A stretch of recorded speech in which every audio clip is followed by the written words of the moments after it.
Hello friends, welcome to my sister's February bullet journal setup. I said in my last video that I would be posting today, and I have, as promised. If you are new to the channel, my name is Christina. I love making videos about bullet journaling, stationery hauls, and vlogs. I'm setting up my supplies right now, and as you can see, I am using acrylic paint today. For this setup, I pre-made 2 heart stencils made out of stock paper. Both are 2 different sizes. I'm using washi tape to hold the stencil in place to get a cleanly shaped heart once I remove the stencil. But at some point, I'll have to remove the washi tape to add paint to that section too. So we have paint, water, and for this particular project, you're not using a paintbrush. Instead, I took one of those refillable erasers and stuck it to the end of one of my clay tools. But you can also use the eraser end of a pencil or anything that's a small circular shape. I'm just taking my eraser, dipping it in the paint, and then placing it around the heart-shaped stencil like so.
When choosing your different shades of red, I would pick at most 6 different shades.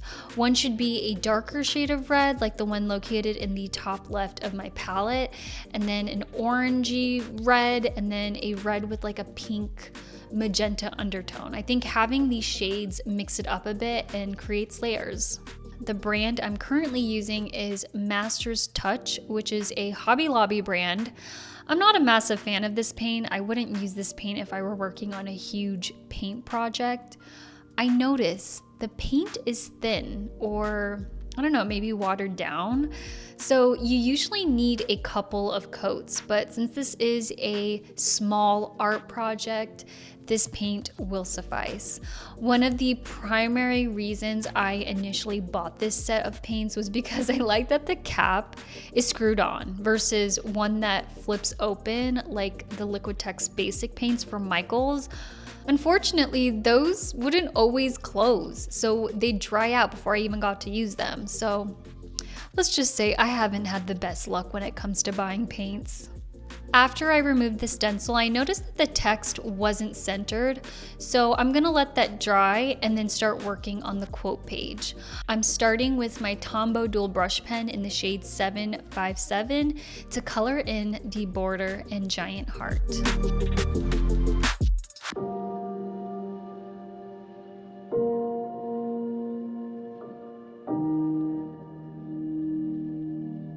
Earlier, I mentioned I made 2 heart stencils. The second one is tiny compared to the one I used on the cover page. I didn't even use washi tape to hold this one in place. It could have easily moved around while I was painting, but putting pressure with my finger worked as well. So if you're recreating this art project or this spread, make sure you use a cardstock or just like a thicker piece of paper to make the stencil.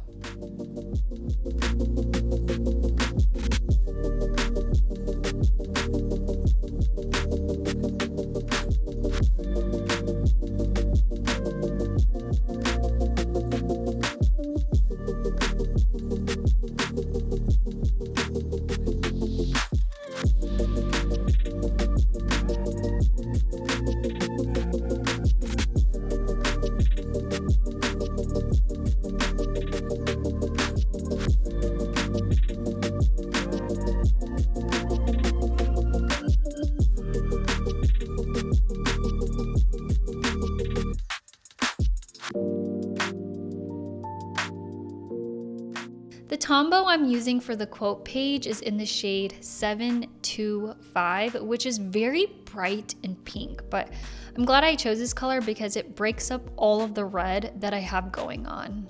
So, what are everyone's plans for Valentine's Day? Do you have plans with a significant other? Are you single? Maybe planning an evening with your girls. That's always fun. I still do that to this day with my friends, even though I'm married. But David and I aren't too big on celebrating Valentine's Day. Honestly, we just try to keep it simple by just going to dinner. Valentine's Day for us really isn't about gifts, it's just about quality time. But this year, we are heading to Reno, Nevada, which may seem pretty random to y'all, but David's parents live there, and we've been meaning to go to Reno for a while now.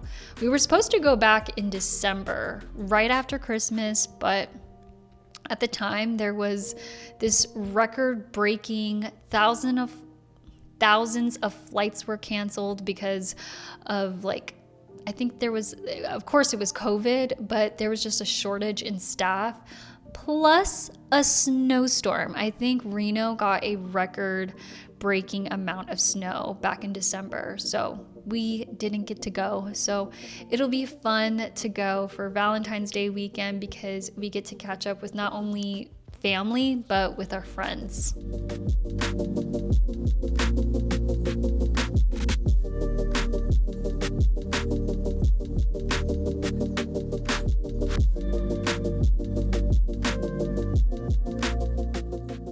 The following 2 pages are for the monthly overview. I have that same red border that I drew on the previous page wrapped around the calendar setup. And then I'm using this small heart stencil and randomly placing it in the spaces that need to be filled.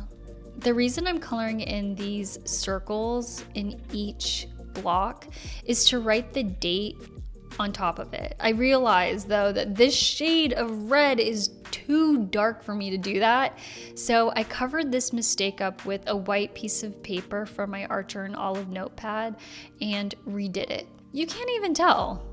This time, I just took a red passion marker. This is more so a highlighter, but the colors look more pastel.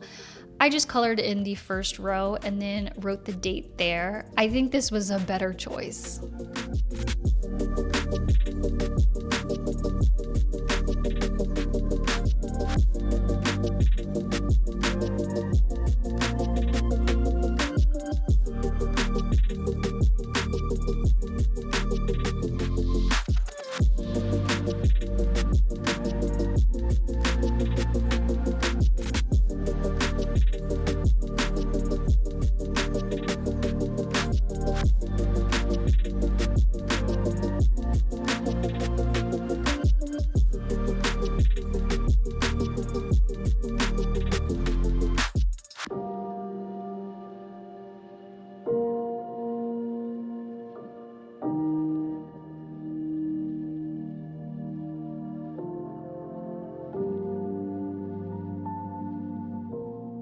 I'm taking that small heart stencil and using it as a header for each day of the week.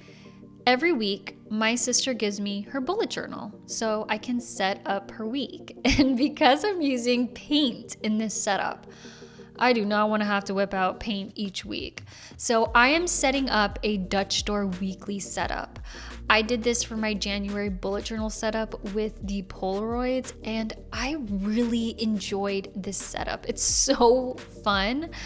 I think sometimes just changing up your setup can easily, I don't know, it just makes it really interesting to look at. When you do it this way, you're only able to fit 5 to 6 days among 2 pages. And that's if you don't split the 6th box into 2 days for Saturday and Sunday. But since February is an even number of days, I'm only placing 2 blocks on the right-hand side of the page. I had so much fun with this one because of the paint. It's been such a long time since I've used paint in a bullet journal setup, and the theme itself. I mean, I've never done a Valentine's Day theme in my personal bullet journal. I've never done that, but my sister asking for it, it did really challenge me because how do you come up with a spread that you haven't seen before? I almost forgot that this art project was something that I found on Pinterest. I think I was trying to find an art project that I could work on with my nieces, and I found this and realized, wait a minute, I could do this for Brittany's bullet journal setup. So I will leave their information because this is credited to them. At least that's the first video that I saw. They could have gotten it from somebody else, who knows. You could recreate this and make it your own. You don't have to use a range of reds like I did. You could use pinks, purples, blues, greens. So yeah, I think all of those colors would look great. If you're still here, thank you so much. I really do appreciate it. If you guys liked this video, please give it a thumbs up. Consider subscribing to the channel if you haven't, and I will see you all in the next one. Bye.